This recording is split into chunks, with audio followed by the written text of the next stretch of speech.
નમસ્કાર, આપ જોઈ રહ્યા છો નિર્ભય ન્યૂઝ અને હું છું આપની સાથે રિદ્ધિ। આજે ધૂળેટીનો પાવન પર્વ છે અને આજે બધા જ લોકો રંગે ચંગે આ દિવસ ઉજવી રહ્યા છે, પણ આજે એ ઉમેદવાર સાથે વાતચીત કરવી છે જેલા લાંબા સમયથી અત્યારે ક્યાંક આપણે જોઈ રહ્યા હતા કે ગાંધીનગરની અંદર વિરોધ પ્રદર્શન કરી રહ્યા હતા। કેમ? કારણ કે જે રાત દિવસ મહેનત કરી હતી એક નોકરી બાબતે તે હજુ સુધી મળી નથી। ક્યાંક ને ક્યાંક સરકાર દ્વારા ઠાલા વચનો આપવામાં આવે છે। આપણે જે રીતે જોયું હતું કે એમના શિક્ષણ વિભાગના જે મંત્રીઓ છે તે પણ રંગે ચંગે ધૂળેટી ઉજવી રહ્યા છે। તો ઉમેદવાર મારી સાથે છે તેજસ મજેઠિયા, તેમની સાથે સીધી વાતચીત કરીએ।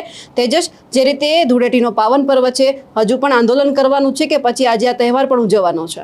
હવે જોવા જાય તો શિક્ષણ મંત્રી સાહેબ છે 2 દિવસ પહેલા જો તમે વિધાનસભાના પરિસરની અંદર એકબીજા ધારાસભ્યો હોય કે બધા એ લોકો છે રંગેથી એ લોકો હોળી ધૂળેટીની ઉજવણી કરી રહ્યા હતા। અને વાત કરીએ તો ગઈકાલે છે 10 વર્ષીય શિક્ષણ વિભાગની અંદર કેટલી ભરતીઓ થશે એનું 10 વર્ષીય કેલેન્ડર પણ આવી ગયું છે। પણ મારે આજે નિર્ભય ન્યૂઝના માધ્યમથી શિક્ષણ મંત્રી સાહેબને પૂછવું છે કે ભાઈ, પહેલા તમે તમારા જે વાયદાઓ વચનો જે તમે તારીખો આપેલી હતી એ તો પૂર્ણ કરો। તમે 10 વર્ષીય કેલેન્ડરની વાત કરો છો અને ભરતી જે અમારી ચાલુ છે 2 વર્ષથી અમે રાહ જોઈએ છે એ ભરતી કરવામાં તમે કેમ ઢીલા પડો છો? હવે જોવા જાય તો 10 તારીખે છે એ ઉચ્ચતર માધ્યમિકનું સરકારી શાળાઓનું છે ડોક્યુમેન્ટ વેરિફિકેશન આવવાનું હતું। એ 10 તારીખ જતી રહી, 11 ગઈ, 12 ગઈ, 13 ગઈ, 14 ગઈ। આજે ધૂળેટીનો દિવસ છે, હજુ સુધી ડોક્યુમેન્ટ વેરિફિકેશન નામે મીંડું છે। તો આ લોકો માત્ર ને માત્ર એક તારીખો વાયદાઓ આપે છે અને જ્યારે અમે શિક્ષણ વિભાગમાં અમે મળવા જઈએ છીએ તો શિક્ષણ વિભાગમાંથી એવો જવાબ મળે છે કે ભાઈ અમે ઓલરેડી સ્ટુડન્ટના છે જે ડેટા છે, ઉમેદવારોનો તમામ ડેટા છે અમે GIPL એજન્સીમાં મોકલી આપ્યો છે, ત્યાંથી એ લોકો કામ કરવામાં વિલંબ કરે છે। તો હવે તમે એને પ્રશ્ન કરો। હવે અમે ઉમેદવારો અમે શિક્ષણ વિભાગને જાણીએ છીએ, શિક્ષણ વિભાગ છે કોને કોન્ટ્રાક્ટ આપે છે, ભરતી પ્રક્રિયાની કોને કઈ એજન્સીને આપે છે એ એમનો વિષય છે।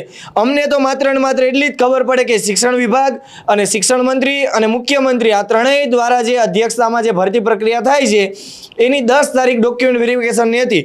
જોવા જઈએ આપણે તો 10, 15, 25 અને 30 આ મહિનાની આ 4 તારીખ આપી। એમાં સરકારી 11-12, સરકારી 9-10, ગ્રાન્ટેડ 11-12 ને ગ્રાન્ટેડ 9-10 આ તારીખોમાં એ લોકો ડોક્યુમેન્ટ વેરિફિકેશન કરવાના હતા, પરંતુ 10 તારીખ પણ જતી રહી, માથે 5 દિવસ પણ જતા રહ્યા, હજુ એ થયું નથી।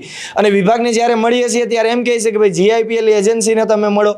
એટલે જોવા જઈએ તો કંઈક ને કંઈક છે એ આલિયાની ટોપી માલિયા ઉપર પહેરાવી અને અમને ઉમેદવારોને લટકાવે છે, ભટકાવે છે અને ભરમાવે છે। અમે વિભાગને દરેક વખતે રજૂઆત કરીએ છીએ કે તમે જે તારીખે કરવાનો હોય ને એ તારીખ આપો। કદાચ તમે 25 દિવસ મોડી આપશો ને તો અમને કંઈ જ વાંધો નથી, પણ એ તારીખ ઉપર તમે ખરા ઉતરો। એટલે જોઈએ છે કે 10 તારીખ જે આવવાનું હતું એ આવ્યું નથી। એટલે કંઈક ને કંઈક જોવા જાય તો આમાં શિક્ષણ મંત્રી, શિક્ષણ વિભાગ અને એજન્સી આ ત્રણેયની અંદર છે એ જે કોમ્બિનેશન થવું જોઈએ ને થતું નથી। તો હવે પછી શું કરવાનું છે? હવે પછી તો બસ આ જોવા જાય તો આ લોકો અમારી યાર કલર જ કરે છે। વિધાનસભાના પરિસરમાં જે કલરો એકબીજાને લગાડતા હતા એ એકબીજાને નહીં, અમારી હારે કલર કરીને આવી રીતે અમારી હારે આવી રમત રમવામાં આવે છે। છેલ્લા 2 વર્ષથી અમારી સાથે કલર કરવામાં આવે છે। એટલે સરકારને અમે એટલી જ મીડિયા મારફતે કહેવા માંગીએ છીએ કે તમે જે તારીખ આપો છો ને એ તારીખ ઉપર તમે ખરા ઉતરો, કેમ કે ઉમેદવારો આજે માનસિક રીતે હારી જાય છે। આજે ઘરનાને જવાબ દેવો પડે, સામાજિક, આર્થિક બધી રીતે અમારે જવાબ દેવા પડે છે, એટલી મુશ્કેલીઓ આવે છે। ઉમેદવારો આજે મનથી હારી જાય છે। ઘણા મિત્રો ઉમેદવારોના અંદરો અંદર મેસેજ ફરતા હોય છે કે આજે અમે મનથી હારી ગયા છે, અમે ક્યાં કોને જવાબ દઈએ, પરિવારને જવાબ દેવો પડે, સાંસારિક જીવનમાં ઘણા એવા મુશ્કેલીવાળા પ્રશ્નો આવતા હોય। એટલે અમે વિભાગ પાસે એટલી જ માંગ કરીએ તમે જે તારીખ આપો એ તારીખે તમે ખરા ઉતરો એમ। આ તો કેવું થાય છે ખબર, તમે આંદોલન કરો ને તો બીજા દિવસે નોટિફિકેશન આવે, એટલે ત્યાં સુધી આ લોકો જવાબ નથી દેતા। અને ખબર નહીં હજુ ભરતી કેટલે ને હજુ આ અમારી 2 વર્ષથી ભરતી પ્રક્રિયા પૂર્ણ નથી થઈ। જે તારીખો છે એ તારીખો મુજબ આ લોકો ખરા નથી ઉતરતા અને 10 વર્ષીય ભરતી કેલેન્ડર બહાર પાડી દીધું। બોલો કે આટલા શિક્ષકોની અમે આ દર વર્ષે ભરતી કરીશું। હવે કઈ રીતે આ લોકો ઉપર ભરોસો કરીએ અમે? એટલે આ હોળી ધૂળેટી છે અમારી તો આવી જ ગઈ। દિવાળીમાં અમને એમ કીધું હતું કે તમારી દિવાળી અમે સુધારશું, નવું વર્ષ સારું જશે, નવું વર્ષ જતું રહ્યું। હોળી ધૂળેટી આવી ગઈ, આમાં અમારે યાર કલર કરી ગયા, હોળી ધૂળેટી જતી રહેશે।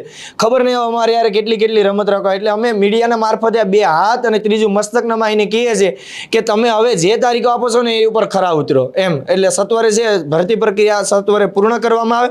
એનું કારણ છે અમે આજે વારે વખતે ઉઘરાણી માટે એટલા માટે જઈએ છીએ કે આ લોકો અઠવાડિયું જો આમાં મોડું કરશે ને તો એપ્રિલના અંત સુધીમાં જે નિમણૂક પત્ર એનાયત કરવાની વાત છે 9 થી 12ની એ મહિનો દિવસ પાછું ટેકાડી દે. જો આ માની લો કે 11-12 નું થોડુંક મહિનો દિવસ પાછળ જાય તો 9-10 નું જાય, તો 6 થી 8 નું જાય, 1 થી 5 નું જાય. મતલબ કે ભરતી પ્રક્રિયા આખી જે ઉનાળામાં પૂરી કરવાની હોય ચોમાસામાં થાય, કદાચ આ તારીખ લંબાવે તો શિયાળામાં. અમારે આ જ રીતે ચોમાસું હોય, ઉનાળું હોય કે શિયાળું હોય, અમે 8 વખત આખી સિઝન પૂરી કરી નાખી, હજુ ભરતી નથી થઈ.